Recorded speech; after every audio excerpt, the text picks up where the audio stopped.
chers lecteurs et chers consommateurs. Aidez-nous et le réseau Plus que Pro à protéger, défendre les droits et les intérêts qui sont les vôtres et ceux de nos chers consommateurs de France. Et combattre le cancer que constitue ces pseudo-youtubeurs de l'intox et la désinformation. Parce que nous on ne triche pas de calomnie, on dit la vérité.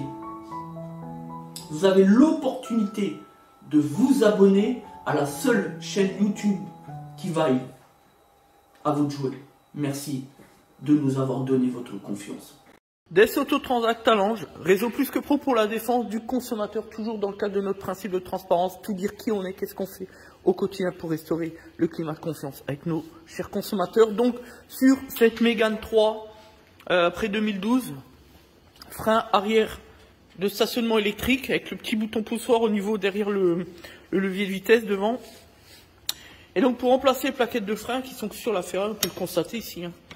Tout simplement, qu'est-ce qu'il faut faire? Il faut utiliser l'outil diagnostic. Donc, pour un particulier, impossible de faire les plaquettes de frein arrière. Sinon, on force sur l'étrier avec la commande électrique qui est impactée directement sur l'étrier derrière. Ici, si on regarde bien, vous voyez, vous avez le motoréducteur dessus. Voilà. Avec le connecteur de l'alimentation calculateur. Voilà. Donc ça, si on force, on flingue un étrier comme ça, c'est 1000 €. Je préfère le dire. Peut-être pas 1000 €, mais 700-800 €, enfin bref, voilà. Donc, qu'est-ce qu'on fait? On utilise l'outil diagnostic, on va vous montrer. Contact sans mise en route, démarrage, le réglage a réussi, on valide et on va vous montrer. Annuler. Voilà, donc on va dans activation mode entretien, tout simplement, c'est ce qu'on vient de faire, et après on va désactiver, c'est-à-dire que le calculateur va réarmer le point de léchage au niveau du piston, au contact des plaquettes, voilà. Donc rien d'extraordinaire, mais on a besoin de l'outil diagnostic, un outil évidemment performant, professionnel, pas les outils de bricolage que l'on trouve un petit peu partout sur eBay, sur Internet, je ne sais où, à moindre coût, voilà. Donc maintenant, ce qu'on va faire, on va sortir les plaquettes, on va remplacer les plaquettes, et puis à la fin, on va vous montrer, on va retélécoder donc le calculateur de freinage pour permettre justement le point de léchage, comme on vient de le dire, et remettre le véhicule sur la route, tout simplement. Voilà.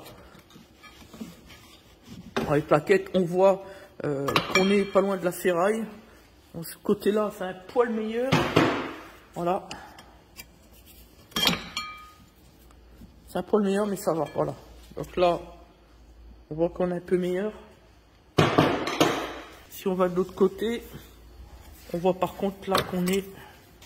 Vous voyez, ils sont vraiment morts, hein, ils sont à un cheveu de la ferraille. Voilà. Donc, je le rappelle, quand on fait un entretien de révision constructeur, peu importe, quand on prend en charge un véhicule client pour l'entretien, on se doit de contrôler les éléments de sécurité. C'est le principe du devoir de conseil, tout simplement. Sinon, si le client derrière se tue et qu'on n'a pas vérifié que la révision vient d'être réalisée, récemment, hein, la jurisprudence impose un aléa sur l'espace-temps et le kilométrage parcouru du véhicule, ce qui est logique d'ailleurs. La responsabilité du garagiste peut être engagée, donc derrière, en cas de décès, c'est le principe de l'homicide involontaire. Et l'homicide involontaire, vous le savez, c'est 5 ans de prison, donc c'est du sérieux, on ne joue pas. Voilà. Et encore une fois, pour ceux qui pensent, ah ben c'est que la première fois, je n'irai pas en prison, ça sera du sursis. À mon avis, je dis, il faudra plutôt qu'il revoie son droit et qu'il aille voir un avocat, prendre le conseil d'un avocat. Parce que, je vais vous dire une chose, quoi qu'il arrive, que vous n'ayez pas de casier judiciaire, que ce soit celui A ou celui B, peu importe, à partir du moment où vous tuez quelqu'un, c'est la casse-prison, et ça, c'est inéluctable. On ne peut pas remettre ça en cause, tentez l'expérience, vous verrez. Voilà. Donc, nous, on le dit, on le sait, parce que nous sommes des professionnels du droit. Alors, voilà, effectivement, c'est atypique. Effectivement, on ne voit pas ça partout. Effectivement, les garagistes, globalement, c'est tous des personnages qui n'ont pas de cerveau. Nous, c'est différent. On change un petit peu les choses, voilà. Donc, pour les disques, faut les remplacer également. Hein. Là, on est clair, ils sont usés. Donc, on va mettre un rendez-vous pour le client, parce que là, on les a pas en stock. Et on va mettre un rendez-vous rapidement pour le client pour pouvoir lui faire. Voilà. Mais le plus important là-dessus, c'est les plaquettes, évidemment. puisqu'on est quasiment sur la ferraille. Alors, c'est parti. Voilà, donc là on vient de reposer les étriers, tout est fixé, mis en place, etc. avec plaquettes neuves. Donc maintenant on va lancer les grandes manœuvres.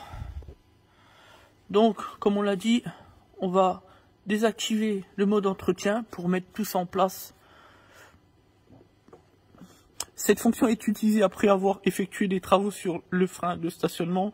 Une désactivation est nécessaire pour que le frein de stationnement fonctionne de nouveau. Voilà. Donc, on fait suivant. Voilà.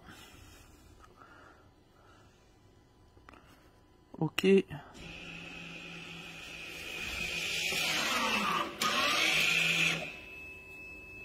Voilà.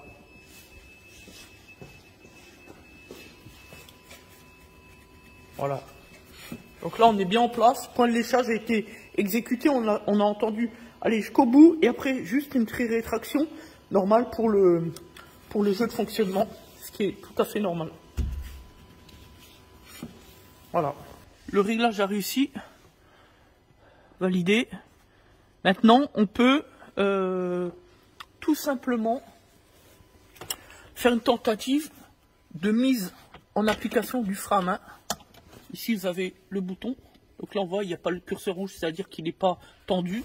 Ce qui est confirmé, puisque on vient de vous montrer, vous voyez. Voilà. Donc maintenant, on peut faire une tension. Alors, pour le mettre en position tendue au niveau du frein stationnement électrique, pas besoin d'appuyer sur la pédale de frein. C'est le contraire. C'est pour libérer, là, on a besoin d'appuyer sur la pédale. Donc, on y va. On l'a entendu, et là, on a le frein bloqué. Vous voyez, on peut forcer. Voilà. Tout fonctionne bien, c'est parfait, et j'ai envie de dire que demande le peuple. Alors maintenant, si on veut libérer, vous voyez, ça ne fonctionne pas. Il faut appuyer sur la pédale. Donc, on va essayer de faire ça à une main. Je sais pas comment je vais faire. Enfin bref. Si, je vais mettre la caméra dessus. Comme ça. Donc, j'appuie sur la pédale. Tac. Donc, le signal du contacteur de frein envoie le signal au calculateur d'injection.